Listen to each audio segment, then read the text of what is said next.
Good morning and welcome back to Planet AP, the illogical playground.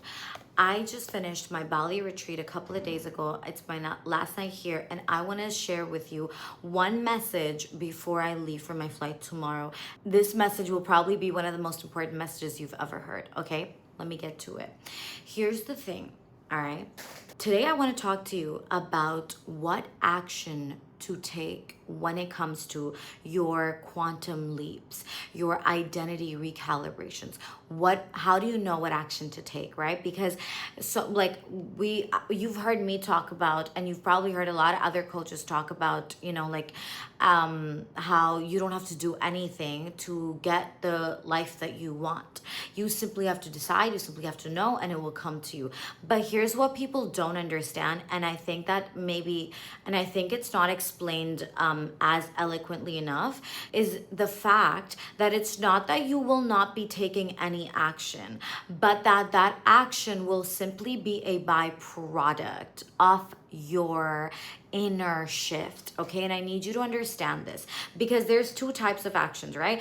I'll give you the example of a girl who was at my retreat, and we'll call her Sam, okay? So let's say Sam is a very, very spiritually in tune person, okay? Sam does a lot of meditation. Sam has been to retreats. Sam does her scripting every day, her whole process and everything, okay? But Sam is not living the life she wants to be living. So Sam does everything, all the rituals and everything. By the way, this is a Planet AB stamp. I don't know if you can see it, whatever. And then at the same time, Sam is very, very logical in her life, all right? So she has to she will do the identity, the self-concept stuff here, but then she believes that she needs to come up with a plan herself every single time from her logical mind, okay? And here's the thing, that Sam couldn't understand the whole idea of the illogical playground because Sam was like, okay, but you have to be logical and realistic. You need to have goals. And I said, well, your goal is actually your starting point. I mean, your goal, whatever. So for example, Sam's goal was, let's say 100K a month. I was like, well, that identity of the Sam who has 100K a month is your starting point.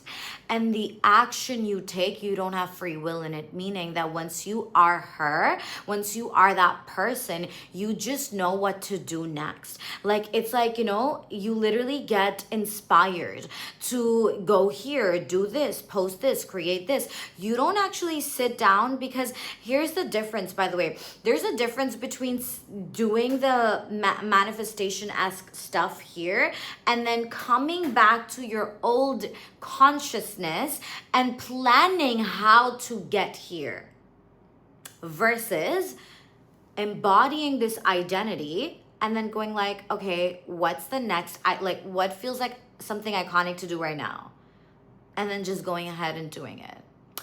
That's the difference. Because most people, what they do is they do the manifestation, the rituals, whatever, to feel in control of their reality. But actually, they do that, they feel good, but then they separate it from their day-to-day actions. So they constantly need to see from the physical world evidence that they are it. But the physical world will only show you evidence of who you're being. And Sam was still being the old identity, but she was giving herself the illusion that she has shifted by every day doing the rituals. But your rituals aren't worth anything if they're constantly giving you the in your mind, they're constantly registering that you are manifesting, that you don't have it. And the more Sam would visualize and the more she would manifest or whatever, guess what happened? The less she was receiving those things, because in her head it was like, well, if I already had it, then I would see it, and if I don't see it, then that means the world is me pushed out, meaning there's something I'm not doing right. So then she would go back to the loop of self-healing and self-fixing and blah blah blah. But you need to get this. If you actually want your life to blow up in 2026, if you actually want your entire freaking reality to completely go from being whatever it is right now to unrecognizable in days and weeks and months, you need to get this. You need to stop treating yourself like you're a Bob the freaking Builder. You need to stop treating yourself like you're some DIY self-help freaking IKEA project, and actually simply simply go in your state of consciousness, decide who you are, decide what is a life that just feels orgasmically good to me. What is a life that I'm just like, oh my God, I love it over here. And then just go and decide that that is what your reality is right now. And you're gonna, like, every part of Sam wanted to fight for her limitation, fight for the fact that it can't be that easy, because if it were that easy, she would have done it a long time ago. So in order for her ego to keep the struggle story alive, guess what it did? It made her believe that this has to be complicated. And the more she would complicate it, the less she would receive what she actually wanted. And Sam is not just Sam. She is every person who has been in this loop for years, because I have seen so many of my clients be in this industry, in this work for years and years and years, and never actually see the, like, you know, like the manifestation, the externalization of the reality that actually makes them drool, because they keep waiting for the 3D to give them some sort of green light. But your entire world will shift when you realize that you don't need permission from the world outside to know who you are inside, to know what your life gets to be like. Because any person who has ever done anything great, they weren't born and people were like, holy shit, a legend is born. They came into the world when they started like going there, when they started like doing shit in their industry or whatever. They just knew they were the best, even before proof. And that's the thing. You have to know who you are before proof. Proof follows. But it's not supposed to come first. That shit doesn't even logically make sense. Think about it. People set goals, right? I'm saying instead of goals, set like a, identity baseline. Take your goal and make it your baseline. That's just who I am. That's just who I am. That's just who I am. That's just who I am. It just gets to be so easy for me because that's just who I am. That's just who I am. And you'll watch that everything unfolds perfectly, effortlessly, easily. But if you're constantly iterating an identity you don't even vibe with, an identity you don't even respect, an identity that you're not even in love with, and you're like, well, how can I have a different identity if my reality is XYZ? But babe, the longer you continue to base your identity on the external world, the longer that reality will keep playing. If you want a different reality, if you want a different output from God, you got to give a different input. And that input is your inner world, your inner knowing. And that's what the whole point of faith is. It is to know a reality before the eyes have caught up, before the world has seen it yet. You're supposed to know it. You're supposed to be so with it, so convicted in it, so in love with it, that the world just catches up and you're not even surprised. You're not surprised because you always knew it. So if you, like, I don't care what process, whatever you've done, like when I tell you, the only thing you need to do is this.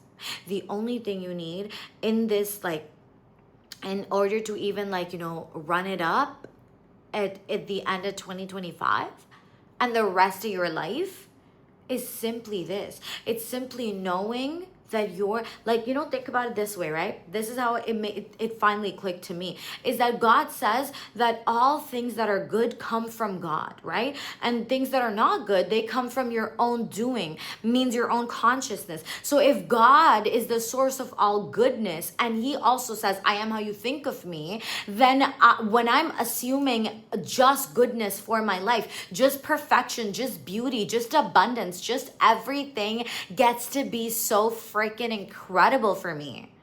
I'm simply affirming more God in my life. Get that? God did not, like, struggle isn't God's language. Scarcity isn't God's language. But, God's language is flow. It's abundance. It is, it is to give.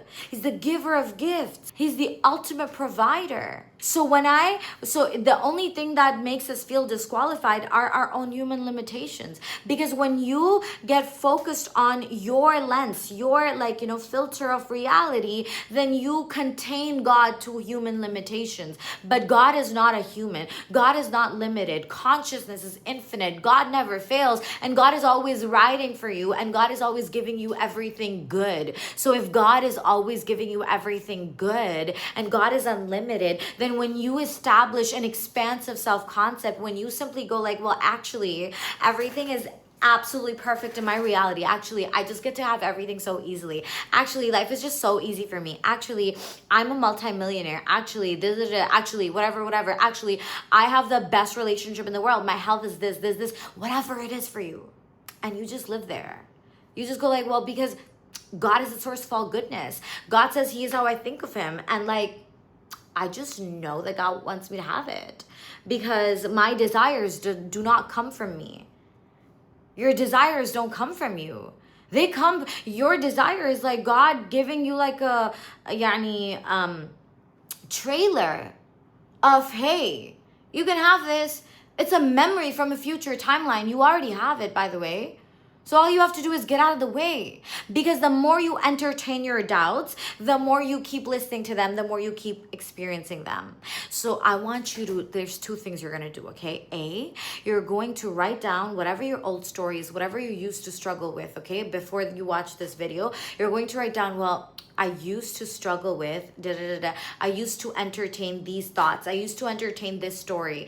And I want you to actually feel disgusted by that shit. Okay? I want you to actually go like, ew, I'm so above this shit. You know, I want you to like, you know when, okay, let me give you a funny example. You know when you're dating someone and you don't necessarily see the red flags when you're in that relationship, but then when you break up, you're just like, how did I entertain that? You know, you have this like literal like nauseating feeling. At least I do, you know? So I want you to get that feeling about that old, whatever the frick that was. Be like, ew, I can't, that's too good for that. No way. That's not me, babes. Because it's not. It's literally not, right? And then you're going to like get disgusted by that shit, okay? And then on a new page, you're gonna be like, luckily I have purse. No, you're gonna be like, okay, on a new fresh page, you're gonna be like, and that was a different dimension. So I'm so glad that I finally came home to my true reality where and now you're going to tell the story you choose, the story that is the truth of your reality, the story about how things actually are for you in present tense. I don't give a flying cockroach's ass about how far-fetched that may seem from your current reality, okay? So you might be like, Anna, I don't even have a job, I don't have money, I don't have this, I don't have that. How am I supposed to think about And I'm gonna be like, the way that you thought your way to the current world. That's how. Because you don't wait for proof to have fear and anxiety and worry. But suddenly you're Hollywood when it comes to like abundance. Like make it make sense, right? So I want you to like, you need to feel like you are above it all, okay? I mean above limitations, above struggle, above whatever, because God created you in high standards. You need to come back to your heaven standard. What standard does God have for me? I get to have it easy. I get to live with God who's Al-Fattah, the opener of doors. Al-Ghani, the giver of gifts. Kareem, you know, like think about different frequencies of God and fall in love with those and expect that in your life because God says he is how you think of him. And literally anytime like a nasty ass thought comes in, just be like, ew, you thought, but no way, honey. No, nope. Just like, no, okay? That's all. That's all. You literally have to like stop entertaining thoughts and a reality that you're too good for. And start entertaining your heaven coded frequency, your actual true standard for life, which God wrote for you, which God has for you. And just be like, yeah, that's what I was created for. And just watch. Do it as an experiment. I mean, the year is about to end. You've done whatever you needed to do, right? So like now in your last lap of the year, be like, okay, what if I just did an experiment with my life? with the way that I show up, and just notice how things shift. All right, you're gonna do that. You're gonna come and tell me. At least do it for 3 days, and then come and tell me everything that's shifted. Okay. If you have any questions, drop them in the comments below. Check out the links in my description. I have a 4-week container starting December 15th to Jan 15th called The Illogical Code. Everyone had such a massive transformation there that I just got inspired to turn that 6-day retreat into a 4-week virtual container to make it more accessible for people all over the world. So you can check that out below. But honestly, you don't need me, you don't need it, you don't need anything. All you need is your truth, your God, your commitment to yourself. Okay. If you want me to make a video about anything specific, let me know. But I love you, and I will see you very, very soon. Bye.